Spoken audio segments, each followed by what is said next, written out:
하나님의 말씀은 신명기서 24장 10절부터 마지막 절까지입니다. 구약 성경, 제가 가지고 있는 성경은 298페이지입니다. 신명기 24장 10절입니다. 한 말씀씩 나누어서 읽겠습니다. 내 이웃에게 무엇을 구워줄 때에 너는 그의 집에 들어가서 전당물을 취하지 말고 너는 밖에 서 있고 내게 구우는 자가 전당물을 밖으로 가지고 나와서 내게 줄 것이며 그가 가난한 자이면 너는 그의 전당물을 가지고 자지 말고 해질 때에 그 전당물을 반드시 그에게 돌려줄 것이라. 그리하면 그가 그 옷을 입고 자며 너를 위하여 축복하리니 그 일이 내 하나님 여호와 앞에서 내 공의로움이 되리라. 공공하고 비난한 품꾼은 너희 형제든지 내 땅 성문 안에 우거하는 객이든지 그를 학대하지 말며 그 품삯을 당일에 주고 해진 후까지 미루지 말라. 이는 그가 가난함으로 그 품삯을 간절히 바람이라. 그가 너를 여호와께 호소하지 않게 하라. 그렇지 않으면 그것이 내게 죄가 될 것임이라. 아버지는 그 자식들로 말미암아 죽임을 당하지 않을 것이요 자식들은 그 아버지로 말미암아 죽임을 당하지 않을 것이니 각 사람은 자기 죄로 말미암아 죽임을 당할 것이니라. 너는 객이나 고아의 송사를 억울하게 하지 말며 과부의 옷을 전당 잡지 말라. 너는 애굽에서 종되었던 일과 내 하나님 여호와께서 너를 거기서 속량하신 것을 기억하라.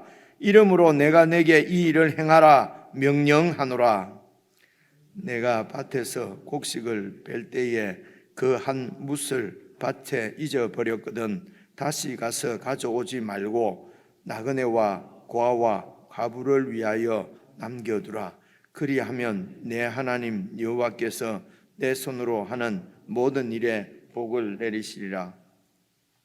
내가 내 감람나무를 뜬 후에 그 가시를 다시 살피지 말고 그 남은 것은 객과 고아와 과부를 위하여 남겨두며 내가 내 포도원의 포도를 딴 후에 그 남은 것을 다시 따지 말고 객과 고아와 과부를 위하여 남겨두라. 함께 읽겠습니다. 너는 애굽 땅에서 종되었던 것을 기억하라. 이러므로 내가 내게 이 일을 행하라 명령하노라. 아멘. 오늘 말씀을 비롯해서 계속 지금 이어지고 있는 신명기 말씀은 여러분 꼭 이렇게 잘 이해를 하셔야 합니다. 우선 22절을 보시면은요, 마지막 말씀입니다. 너는 이 말은 각 개인보다도 이스라엘 공동체를 지금 얘기하는 것입니다. 그래서 너는 물론 그 공동체에 속하 있는 모든 그 백성들, 구성원들 개인에게 하시는 말씀이지요. 애굽 땅에서 종이 되어서 살던 것을 기억하라는 것입니다.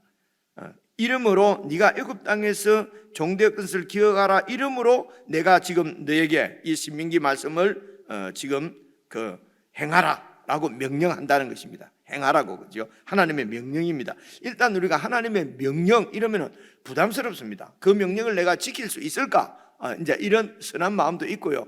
그 하나님 명령대로 살아서 어떻게 정말 내 행복을 그렇게 느끼면서 살 수가 있을까? 두려운 것입니다.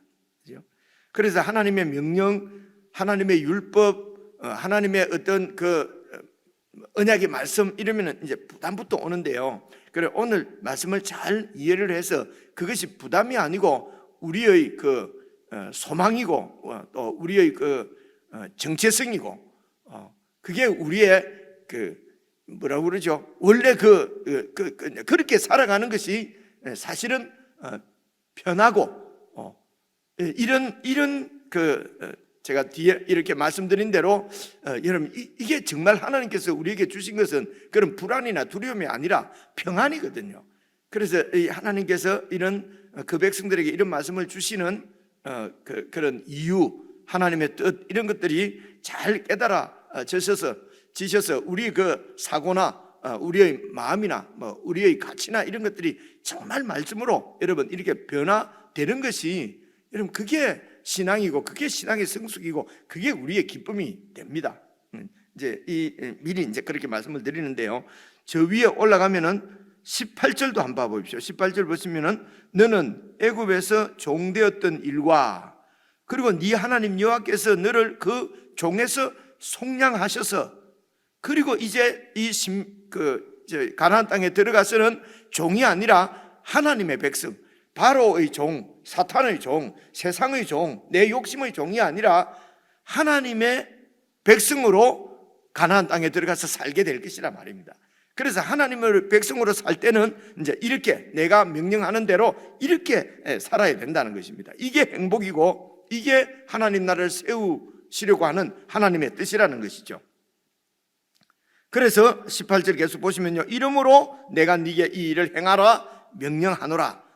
다시 말씀드리면요, 오늘 우리에게 예수님께서도 이 말씀을 하셨습니다. 그게 먼저 그의 나라와 의를 구하라 이렇습니다. 그래서 그의 나라와 의를 구하라는 말은 그 나라는 하나님이 통치하시는 나라입니다. 그래서 하나님께서 왕권을 주셔서 왕으로 이 세상에 보내신 예수님의 통치를 받는 나라인 것입니다. 그래서 오늘 우리에게 예수님께서 명하신 것은 내 나라, 내 욕심의 나라나 세상 사람들의 나라나 이런 나라가 아니고 예수님께서 왕으로서 통치하시는 그 예수님의 나라를 추구하라는 것입니다.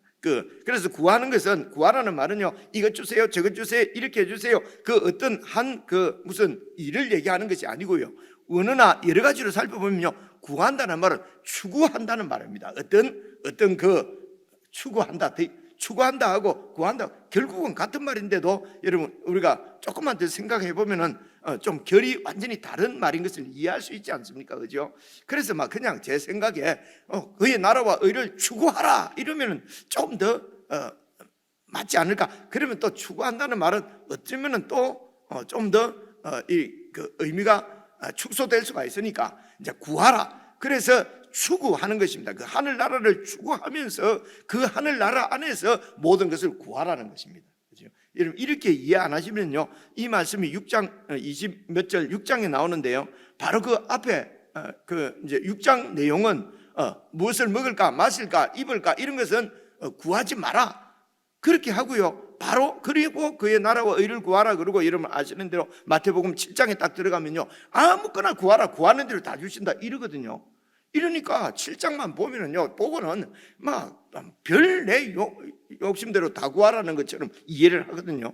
근데 6장에 오면은 그런 거 구하지 말라 그러거든요. 그죠? 그런데 모든 것을 다 구해야 됩니다. 그런데 그 구한다는 것은 먼저 그의 나라를 추구하는 그 안에서 구하라는 거예요.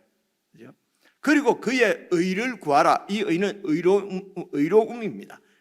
영어를 쓰는 이유는 이 의가 그냥 보통 의는 내 뜻을 보통 생각을 그래서 그의 나라와 그의 뜻을 이렇게 하는데, 근데 원래 의미는 영어로 righteousness 이래서 의로움. 여러분 의로움이라고 하는 것은 기본적인 뜻은 옳다는 겁니다. 옳음. 그런데 이제 저희들이 성경을 여러분에게 말씀을 드릴 때에 그 의로움은 어떤 옳은 행위나 옳은 것을 보다도 하나님과의 관계에 있어서 바른 관계, 관계적인 용어다 이런 얘기를 많이 들었지 않습니까? 그런 이유는 이렇습니다. 의롭다 하는 것도 이 세상에서는요 다 자기 중심적이에요. 그렇죠? 공의롭다, 의롭다 하는 것도 여러분 이쪽 정당에서 얘기하는 공의하고 이쪽 정당에서 얘기하는 공의가 달라요. 그렇죠? 남쪽에서 얘기하는 공의와 북쪽에서 얘기하는 의로움이 다르단 말입니다. 그렇죠? 그리고 그뿐만이 아니라 같은 이 나라에서도 동쪽에서 생각하는 의로움과 서쪽에서 생각하는 의로움이 달라요. 김씨 집의 의로움하고 박씨 집의 의로움이 다르단 말입니다. 그래서 이런 의로움이 아니고 이 땅에 있는 의로움이 아니고 그의 의, 예수 그리스도의 의로움, 하나님의 의로움을 추구하라는 것입니다. 그렇죠? 이게 너무 분명하지 않습니까? 그런데 그냥 머리 정도로 외우고 입으로 외우고 해도 이게 무슨 뜻인지를 깊이 살피지 않으니까 외우면서도 다 자기 중심적이에요. 그저 그의 나라와 의를 구하는 것도 내 뜻대로 하고 우리 교회식으로 하고 우리 교단식으로 하고 그죠? 이렇게 하는 것이 그게 그의 나라고 그의 의로움이라고 자꾸 주장을 하니까 그래서 교회 안에서도 싸움이 생기는 것이거든요. 여러분 보십시오. 이스라엘 백성들이 애굽에 있을 때는 종이었어요. 그런데 이제 이 가나안 땅에서는 백성이라고 그래요. 하나님의 나라, 하나님의 백성이라고 그래요. 한 공동체지요. 그런데 신약에 와서 하나님께서 예수님 안에서 구원받은 하나님의 백성들을 하나님의 자녀라고 그래요. 자녀입니다. 그래서 이 교회는 하나님의 자녀의 공동체인 하나님 나라는 같은 가족이라는 얘기입니다. 그래서 이제 이 하나님의 백성들, 하나님의 나라는 그 예수님의 통치 가운데서 한 가족이라는 거지요. 그죠? 근데 이런 의식이 말은 우리가 교회에서 많이 듣습니다. 일단 성경을 잘 살피지 않으면요, 가족이라는 얘기도 마음에 와닿지 않고요. 그냥 내가 하나님의 자녀 됐으니까 내가 하나님의 자녀다. 누가 나를 이길 것이냐? 왕, 나는 왕자다. 그리고 나를 이길 자가 누구냐? 이러면서 그냥 무인격으로 그냥 독단적으로 살도록 그렇게 이 하나님이 그래 가르치신 것이 아니고요. 우리가 원래가 이게 하나님까지도 배제하고 하나님도 내 마음에 두기 싫어하는 그런 악한 원래 이 인간이 그런 악한 본질, 그죠? 육체가 이런 육신이 살아 있으면은 진리까지도 다 내 중심적으로 해석을 해버리니까요. 그죠? 그렇습니다. 그래서 이렇게 알아도 그냥 성경대로가 아니고 그냥 성경의 반대쪽으로 이해하고 있는데 그걸 진리라고 주장을 하게 되고요.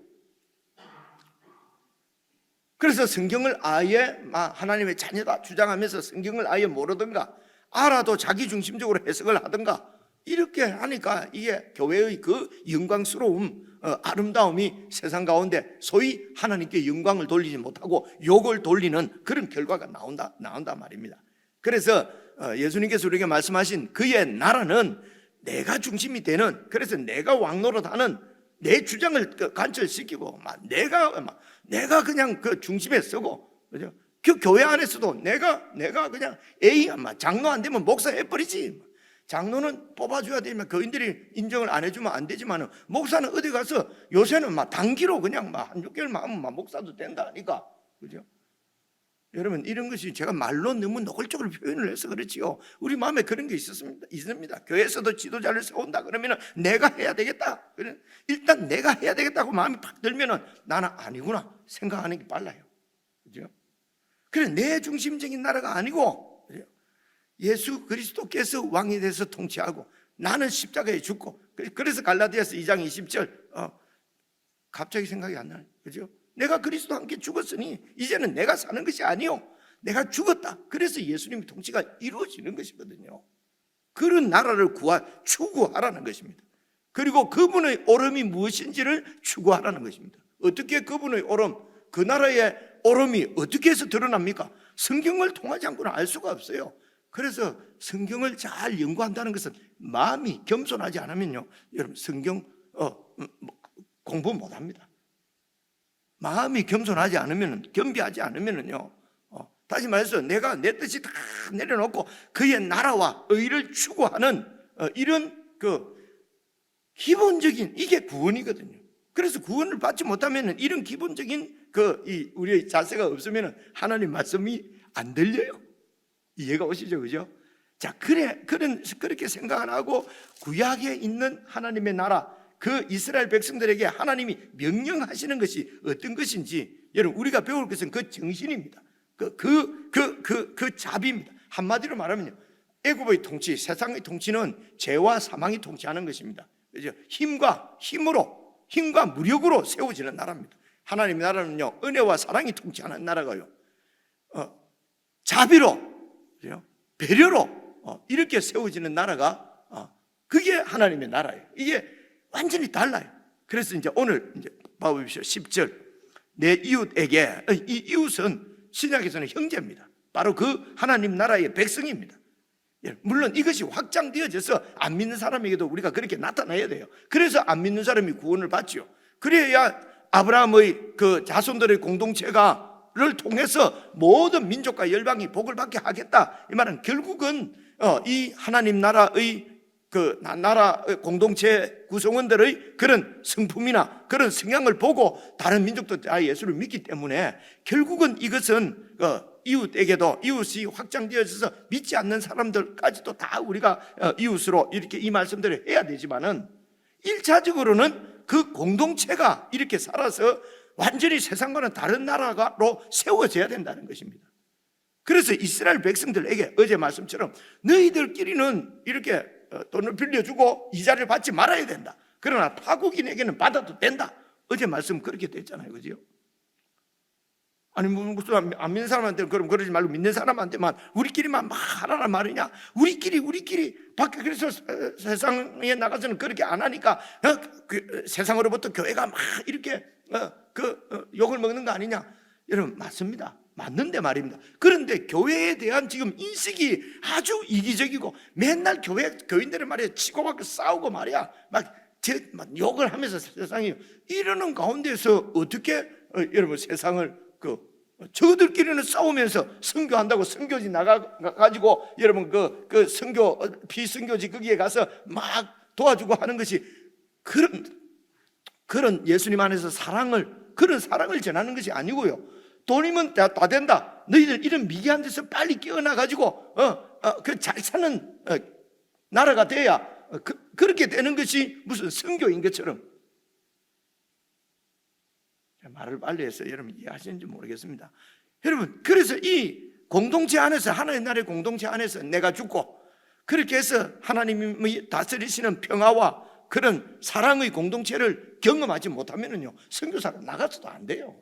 근데 대개 이런 데서 이게 안 되면 교회 골치 아파 안 되겠다. 나가서 그냥 내 혼자 사역해야겠다. 이렇게 해서 나가는 경우가 여럿 있습니다. 여러분 우리 목회자들인데도 교인들도 마찬가지예요. 교회 안에서 공동체 안에서 이게 도저히 하나를 이루지 못하는 거예요. 워낙 빼지니까 막 선교사로 나가야 되겠다. 평신도 선교사, 전문인 선교사. 그래가지고 여러분 조금 이렇게 경제적으로 좀 낙후된 데 가면은 한국에서 돈 100원 갖고 가면 거기서 10,000원처럼 쓸 수가 있으니까요. 떵떵거리면서 그러면서 선교한다 자위하고 이러거든요. 다 그런다는 게 아니고 이럴 수 있단 말입니다. 그죠? 옆으로 이게 진도가 참 안 나가네요. 그래서 내 이웃은 1차적으로는 내 이웃, 내 형제. 지금 우리 교회를 치면은 이스라엘 백성들은요 바로 그 이스라엘 공동체 안에 있는 이스라엘 백성들을 얘기하는 것이고요. 오늘 우리들은 교회 안에 있습니다. 옆에 있는 형제 도저히 마음에 안 드는 형제를 용납해 주지 못하는데 문화와 사상과 모든 것이 다 다른 여러분 선교지에 가서 주님의 사랑을 전할 수 있겠습니까? 안 되거든요. 안 되는데 거기 나가면 이제 이 우월적인 지위, 한국이 잘 살잖아요. K 문화, K 팝 그러면서 이런 소리 합니다. 옛날에는 선교하기도 힘드는데 목사님 요새는 이런 K 선교사들은 먹어줍니다. 그래서 나라가 부강해야 됩니다. 현실적으로 실제적으로는 맞을지 몰라도요 복음적으로는 그건 말이 안 되는 소리예요. 그런 소리를 하면 안 돼요. 적어도 선교사 좀 되고 적어도 교회 좀 다니는 사람들이 그런 얘기를 하면 안 되는데 떳떳하게 부끄러울 줄도 모르고 그런 얘기를 막 하거든요. 우리나라가 잘 사니까 말이지 막 이야 이게 막 여건만 들으면 팍팍팍 통과가 되고 선교가 너무 잘 됩니다. 그게 진짜 예수 그리스도의 선교 맞는지 잘 모르겠어요. 그죠? 근데 참 그런 얘기 하기가 제가 조금 젊을 때는 그런 얘기를 막 했거든요. 돌아오는 것은 따돌림과 미움밖에 없는 거예요. 이거 내가 뭘 잘못했나? 그래서 요즘은 좀 지혜롭게 그런 소리 내가 안 합니다.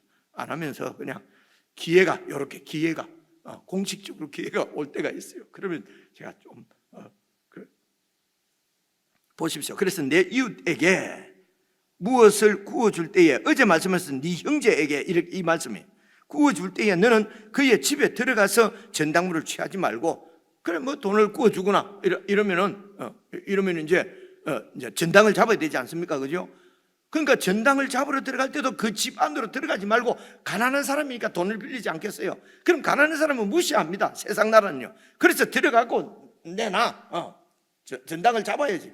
근데 그렇게 하지 말라는 것입니다. 21절 너는 밖에 서 있고 네게 돈을 꾸는 자가 전당물을 밖으로 가지고 나와서 너에게 줄 것이며 그래서 돈이 없다고 내가 돈을 불려준다고 힘을 가지고 있다고 무리하게 그렇게 하지 말라는 거예요. 이거 꼭 이게 이제 대표하는 것을 보셔야 됩니다. 또 지금처럼 무슨 사람 불러주고 전당 잡고 이래 안 하잖아요. 그 의미, 그 뜻을, 그 의도, 정신을 우리가 잘 배워야 된다는 것입니다. 그래서 약자라도 힘없는 자라도 존중하고 그 인격이, 그 인권이, 그러니까 그가 자존심이 상하지 않도록, 그죠? 그렇게 해서 그래서 전당물을 잡는 것은 꼭 갖겠다고 하는 표시니까요. 그러니까 빌려줄 때는 정말 내 것을 가지고 막 불려주듯이 그렇게 갑질하지 말고, 그죠? 다 하나님께서 이스라엘 땅에, 가나안 땅에서는 다 하나님이 주신 것이라고 하는 것이 기본 전제예요. 그래서 기업이라고 하는 것입니다. 그래서 은혜라고 그러는 것이에요. 다 하나님이 주신 것이에요. 그런데 이렇게 저렇게 하다 보면 어떤 사람들은 그 땅을 잃어버린 사람이, 땅이 없는 사람들이 있단 말입니다. 그죠? 이런 사람은 가난한 사람이죠. 주로 대표적으로 그 당시에 거론되어지는 사회적으로 약자가 고아와 과부, 객이었어요. 고아, 과부, 객. 지금 객들은 더 부자죠, 그죠? 돈 있는 사람이 와서 그냥 여기 와서 100일 살이 무슨 한 달 살이 없는 사람은 꿈도 못 꾸잖아요. 지금 얘기하는 객이 아니에요, 그죠? 지금은 과는 그럴 수도 있습니다만, 지금 과부는 유산 많이 받아가고 돈 떵떵거리는 이런 과부를 얘기하는 거 아닙니다. 그 당시는 과부가 되면은 이게 더 이상 지금처럼 여자분들이 다 경제활동을 하는 그런 시대가 아니에요.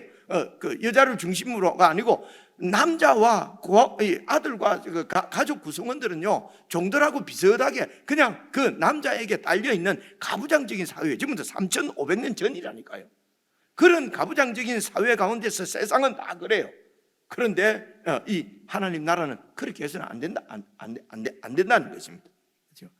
그래서 힘없고 약한 자라도 인격이 이렇게 모욕당하지 않도록 충분히 이렇게 세워주라는 것입니다. 그렇죠? 그리고 12절입니다. 그가 만약에 가난한 자이면 전당을 잡을 수 있는 게 마지막으로 있는 것이 겉옷입니다. 거기는 겉옷이 이불입니다. 그죠? 땅이 이게 낮에는 되게 덥고 밤에는 춥고 막 이러니까 말입니다. 그래서 제일 가난한 자는, 완전히 가난한 자는 전당 잡힐 게 아무것도 없습니다. 다 이제 팔고 다 먹고 살고, 이제 남은 것은 그냥 갖고 있는 것은 옷 하나밖에 없어요. 근데 그래서 가난한 자에게 너는 그 전당문을 만약에 이렇게 받았다면은 그 전당문을 가지고 그날 자서는 안 된다. 자지 말고 자기 전에 13절 해질 때에 그 전당물은 반드시 그에게 돌려줘야 된다. 그리하면 그가 그 옷을 입고 자며, 무슨 말인지 알겠죠, 그죠? 그 겉옷을 입고 자며 너를 위하여 축복할 것이다. 하나님, 저 채권자를 축복해 주옵소서. 내가 아무것도 전당 잡힌 이것도 나를 위해서, 그러니까 다시 말하면 자비로운 마음을 가져야 된다는 것입니다. 그래서 그 전당물을 해지기 전에 돌려줘야 된다. 그래야 그것을 덮고 그날 밤에 그 사람이 잘 것이기 때문에. 그래서 채무관계에 있어서 계약을 이행했느냐, 이걸 공의법이라고 그래요. 법적으로 하자, 이런 얘기는 이 그리스도인들이 해서는 안 되는 일이에요. 그래서 송사하지 말라는 거예요. 그래서 법적으로 나는 떳떳하다, 나는 공의롭다, 나는 죄 지은 게 없다, 그래서 그것을 안 돌려줍니다. 내가 돈 빌려주고 떳떳하게 뭐라고 그러죠? 생각이 나. 하여튼 이게 전혀 나는 죄를 지은 게 아니라는 거예요. 그래서 얼어 죽는다는 것입니다, 상대방. 그죠? 그래서 채권 채무 관계의 어떤 이런 공의로운 계약이나 무슨 법적으로 옳으냐, 이것보다도 더 그것이 지배하는 것이 세상 나라란 말입니다. 그것보다도 그 사람을 그 은혜와 자비가, 그것이 바로 그 은혜와 자비로 세워지는 나라. 은혜와 자비가 그냥 그 백성들이 그냥 성품이다. 은혜와 자비가 그냥 그 백성들이 성품이 되는 거죠. 그런 나라가 하나님의 나라라는 것입니다. 그죠? 그렇습니다. 설명드릴 게 더 있는데 이 정도로 해야 되겠습니다. 그래서 13절 다시 보시면요, 해질 때에 그 전당물을 반드시 그에게 돌려줄 것이라. 그리하면 그가 옷을 입고 자며 너를 위하여 축복하리니 그 일이 네 하나님 여호와 앞에서 내 공의로움이 되리라. 이게 하나님의 공의라는 것입니다. 원래는 이 공의라는, 이게 우리 언젠가 들었습니다만은 이 이제 히브리 말, 이 아람 말 쪽으로는 미스파트라고 하는, 이거는 이제 통치적인 법적인 공입니다. 그리고 이제 이게 체데카 하는 것은 어떤 의로움, 관계적인 이런. 그래 여기서도, 그런데 이것을 이제 우리나라 말로 번역할 때는 어떨 때는 공의, 어떨 때는 어떤 때 이게 이제 좀 이제 의미가 이 번역이 그래서 어려운 거죠. 그래서 여기에서 여호와 앞에서 네 공의로움이 된다. 이 공의는 의로움이다. 네 의로움이 된다. 의롭다고 이해하는 게 좋아요. 그래서 그렇게 상대방을 배려하고 인격을 세워주고 인권을 세워주는 것이, 그게 너에게 의로움이라는 거예요. 하나님 나라에서 의는 그거라는 것입니다. 세상 나라는요, 법적으로 집행하면 아무런 문제가 없어요. 이게 세상의 공입니다. 우리가 추구해야 될 것은 하나님 나라의 의라는 것입니다. 하나님께서 말씀하시는, 예수님은 그냥 먼저 그의 나라와 의를 구하라 했는데, 그럼 이 땅에서 구체적으로 어떻게 구하라는 것인가, 그 정신을 구약 성경의 이 그림자, 하나님 나라의 그림자인 이스라엘 나라에게 주신 신명기 말씀을 통해서 우리가 알 수가 있다는 것이죠. 그죠? 그래서 우리의 의로움은 규정대로, 법대로 잘 지키는 사람이 아니고, 그 사람의 한 사람을 내 형제로, 내 지체로, 내 가족으로 알고 이런 인격을 무시하지 않고 세워주고, 그렇죠? 어떻게 하든지 그 없는 사람, 힘없는 사람, 약한 사람을 배려하고 그들을 도와주고, 이렇게 하는 것이 하나님 나라의 의로움이라는 것입니다. 그래서 이렇게 하면은, 근데 그렇게 하면 뭐 내가 손해보고 그럴 것 같으니까 우리가 못하는 거거든. 염려하지 마라. 하나님께서 너에게 축복해 주신다 하는 말씀을 계속 말씀합니다. 14절 보십시오. 공궁하고 비난한 품꾼은 너희 형제든지 혹은 네 땅의 성문 안에 우거하는 객이든지 그를 학대하지 말며. 보통 이렇게 품꾼들, 힘없는 사람은 그저 막 학대하고 그러잖아요. 소위 갑질을 하고 이러잖아요. 아니 이게 힘 있는 것도 아버지 닮은 것도 이게 말이야 실력인데, 실력 없는 사람은 실력 있는 사람이 짓밟히는 게 맞는 거지, 그게 공이지, 이렇게 말을 합니다. 그래서 실력 없는 사람이 조금 무슨 직장에 이렇게 취직이 되거나 이러면 요새 젊은이들 난리 나잖아요. 그죠? 왜 이렇게 공의롭지 못하느냐. 그죠? 공부 잘하고 열심히 나는 누리고, 그렇게 못한 사람은 완전히 그렇게 돼야 되는데, 왜 내가 내 세금을 다 없는 사람을 향해서 주느냐. 이런 이야기에 그리스도인들이 동조를 해서는 안 된다는 거죠. 참 이런 게 너무 답답해서 하는 소리죠. 그죠? 그러면 사회주의로 가자는 말이냐? 그게 만약에 사회주의라면, 다른 사람 없는 사람을 도와주고 없는 사람을 배려해 주는 게 사회주의라면요, 저는 욕 듣더라도 사회주의자 하고 싶어요. 그게 사회주의라면요. 그죠? 이런 게 참, 이게 하필이면 또 내일 선거날인데 이런 말이 나와가지고요, 저는 선거 이런 데 개입하고 싶지 않아요. 우리나라 일도 아닌데요. 우리나라는 하나님 나라, 내 시민권은, 내 국적은 천국에 있기 때문에 이 땅에는 별로 관심이 없습니다. 그런데 그리스도인들이 자꾸 세상에 속해서 세상 나라 그렇게 하니까 답답해서 하는 말씀이죠. 그죠? 목사님들이 나타나서 그냥 유튜브 찍어서 온데 하고 이런 거 보면 참, 여러분들이니까 제가 이런 말씀 드리는 겁니다. 답답해서 하는 소리입니다. 이쪽이든 저쪽이든. 그죠? 이쪽 저쪽 다 맞는 게 아니에요. 우리는 하나님 나라 백성들이. 그래서 그분의 통치 나라와 그분의 의로움, 그의 의를 구하는 것이 그리스도인들이에요. 저와 여러분처럼. 그래서 조용히 정말 나라를 위해서 기도하고, 그러면 여러분 옆에서 막 말할 겁니다. 맨날 기도만 한다고 세상이 바뀌냐? 기도한다고 세상 그들 뜻대로 바뀌지는 않지만 주님 뜻대로는 바뀝니다. 그죠? 그들이 원하는 대로 바뀌냐 이런 말이니까요, 속으시면 안 돼요. 그죠? 아무리 해보십시오. 세상이 바뀌는지. 왜냐하면 반대판은 늘 있어요. 내 뜻이니까요. 내 뜻대로 세상이 안 바뀌었다는 거거든요. 그러니까 계속 데모하고 하는 거거든요. 그리스도인들이 이쪽이든 저쪽이든 데모도 해서는 안 돼요. 그죠? 그러니까 세워진 권력자를 끌어내리려고 하는 것도 틀린 거예요. 그죠? 모든 권세는 하나님께로 다 오는 거예요. 아니 성경에 다 나와 있는데 그리스도인들이 성경의 가치를 따라서 살아야죠. 벌써 6분이네. 이거 좋은 말씀이 뒤에 많이 있는데 시간 관계에서 다 읽을 수가 없네. 그죠? 쭉 그냥 읽어볼게요. 그래서 15절 그 품삯을 당일에 주고 해진후까지 미루지 마라. 이는 그가 가난함으로 그 품삯을 간절히 바람이라. 가난한 사람은 무시해 버리거든요. 그래갖고 막 그냥 돈도 제때 안 주고. 그러니까 그때 가난한 사람은요, 그날 벌어서 그날 식구들을 먹여 살려야 되는데 그날 임금을 받지 못하면은 식구들이 굶어 죽어요. 그래서 임금을 주는 사람은 내가 이 임금을 오늘 주지 않으면 이들은 굶어 죽는다. 근데 있는 사람은요, 하루 안 받아도 먹고 살기 많으니까, 아니 하루 늦게 준다고 그게 무슨 대수야? 이런다니까요. 이게 세상 나라는 거예요. 자기 중심적이죠. 근데 없는 사람들은 그날 임금을 받지 못하면은 여러분 가족들이 다 굶거든요. 이렇게 다른 사람을 배려하고 다른 사람의 사정을 살피는 것이 하나님 나라인데요. 다 자기 생각. 아니 그 밥이 없으면 라면 끓여 먹으면 되지. 그 사람들 이상한 사람들이네. 이렇게밖에 안 된다니까, 이 있는 사람들은요. 그런데 이제는 교회가 있어가지고 없는 사람 심정을 교회에서 알아줘야 되는데 교회에서 모르는 거예요. 교회가 너무 나라보다도 정부보다도 더 큰 예배당, 더 큰 돈을 가져야만 그게 하나님의 영광이라고 생각하는 이 멍충이 머저리들 때문에 이게 지금 봐보십시오. 15절 계속 보시면요, 중간에 그가 너를 여호와께 호소하지 않게 하라. 그렇지 않으면 그것이 네가 죄가 될 것임이라. 그죠? 16절 아버지는 그 자식들을 말미암아 죽임을 당하지 않을 것이요, 뜬금없이 자식들은 그 아버지를 말미암아 죽임을 당하지 않을 것이니 각 사람은 자기 죄를 말미암아 죽임을 당할 것이냐. 뜬금없이 이 말씀이 연자제하지 말라는 거죠. 이게 왜 뜬금없이 나왔습니까? 그래서 있는 사람이 빚을 졌는데 그 아버지가 죽었어요. 그 자식에게까지 빚을 막 묻잖아요. 그죠? 아버지 죄를 자식에게 묻잖아요. 그죠?